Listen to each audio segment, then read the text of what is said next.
Assalamualaikum warahmatullahi wabarakatuh. Salam sejahtera untuk kita semua. Anak-anakku sekalian, pada kesempatan ini kita akan masuk pada materi penetapan Pancasila sebagai dasar negara. Ini merupakan materi kelanjutan daripada pertemuan pertama, yaitu tentang perumusan Pancasila sebagai dasar negara.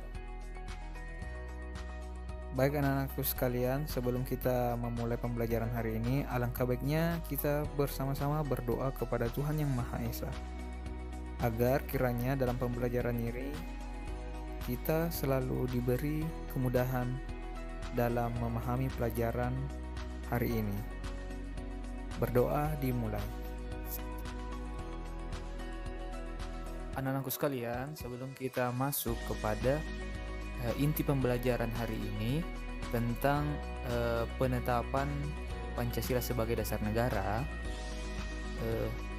nanti kita akan mencari tahu sebenarnya kapan, di mana, dan siapa sih sebenarnya yang menetapkan Pancasila itu sebagai dasar negara. Sebelumnya, pada pembelajaran yang lalu kita sudah mempelajari tentang perumusan Pancasila sebagai dasar negara. Pada pertemuan yang lalu, anak-anakku sekalian sudah tahu ada 3 tokoh yang mengusulkan rumusan dasar negara. Yang pertama itu Muhammad Yamin, yang kedua Supomo, dan yang ketiga Insinyur Soekarno. Jadi, ketiga tokoh ini mengusulkan rancangan dasar negara, yaitu pada saat sidang BPUPKI yang pertama, yaitu dimulai pada tanggal 29 Mei sampai tanggal 1 Juni 1945.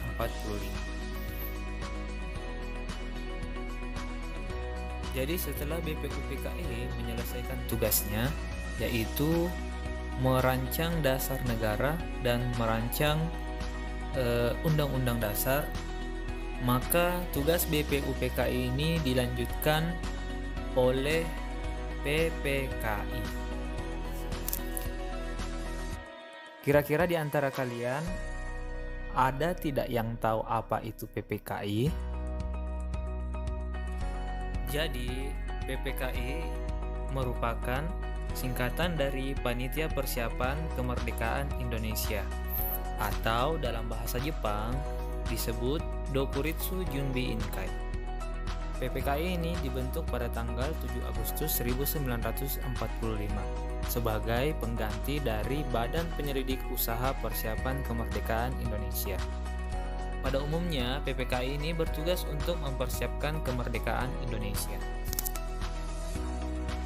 PPKI ini diketuai oleh Insinyur Soekarno dan Muhammad Hatta sebagai wakilnya, yang mana keanggotaan PPKI ini sebanyak 21 orang yang terdiri atas 12 orang Jawa, 3 orang asal Sumatera, 2 orang asal Sulawesi, 1 orang asal Kalimantan, 1 orang asal Nusa Tenggara, 1 orang asal Maluku, dan terakhir 1 orang etnis Tionghoa.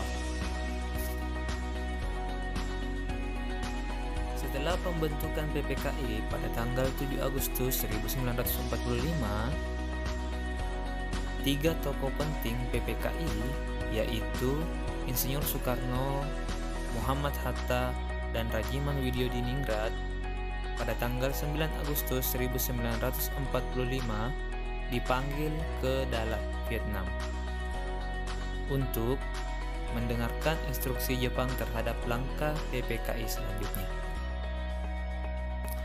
Di sana, ketiga tokoh ini dijanjikan oleh Jenderal Tauci bahwa pengumuman kemerdekaan Indonesia dapat dilakukan pada tanggal 24 Agustus 1945, yang mana meliputi wilayah bekas jajahan Hindia Belanda dahulu.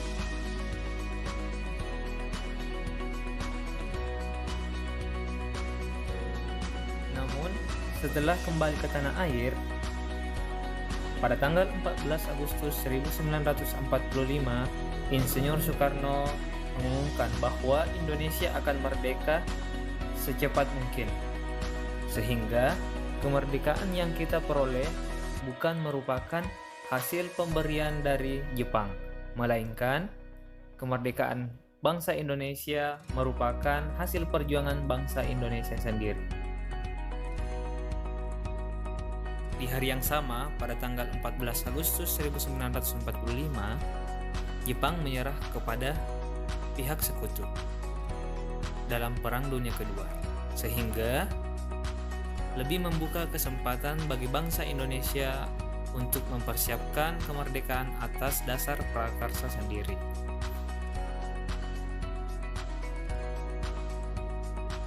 Dan akhirnya pada hari Jumat, tanggal 17 Agustus 1945, Insinyur Soekarno didampingi oleh Muhammad Hatta memproklamasikan kemerdekaan bangsa Indonesia.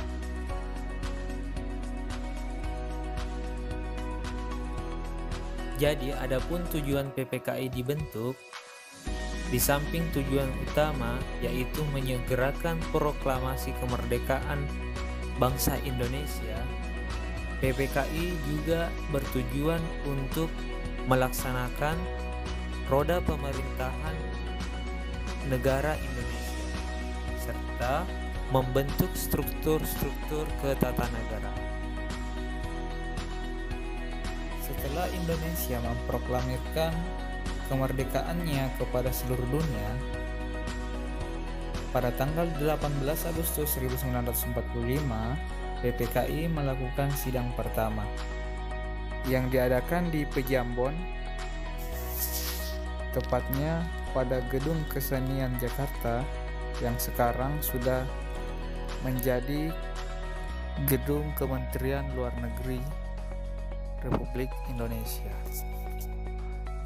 Pada sidang PPKI yang pertama ini, pada tanggal 18 Agustus 1945, tugas dari PPKI yaitu yang pertama, mengesahkan Undang-Undang Dasar. Pada pembukaan Undang-Undang Dasar juga terdapat Dasar Negara Indonesia yang terdapat pada alinea keempat pembukaan Undang-Undang Dasar. Tugas PPKI yang kedua yaitu memilih dan mengangkat Insinyur Soekarno sebagai Presiden dan Dr. Andes Muhammad Hatta sebagai Wakil Presiden. Dan yang ketiga yaitu membentuk Komite Nasional Indonesia Pusat. Jadi anak-anakku sekalian, yang perlu kalian ingat dan ketahui bahwasanya pada sidang pertama PPKI pada tanggal 18 Agustus 1945, salah satu keputusannya yaitu mengesahkan Undang-Undang Dasar. Dan di dalam Undang-Undang Dasar tersebut terdapat dasar negara kita yang terdapat pada alinea keempat pembukaan Undang-Undang Dasar 1945.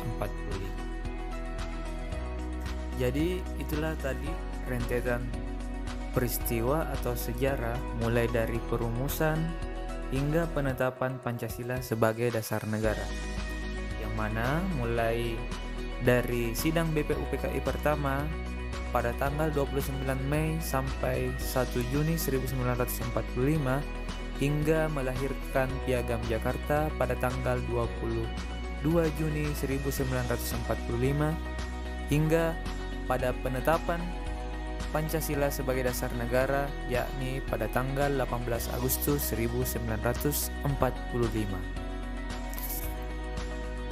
Demikianlah materi penetapan Pancasila sebagai dasar negara. Semoga materi ini dapat bermanfaat bagi ananda sekalian. Sampai berjumpa pada pertemuan selanjutnya. Assalamualaikum warahmatullahi wabarakatuh.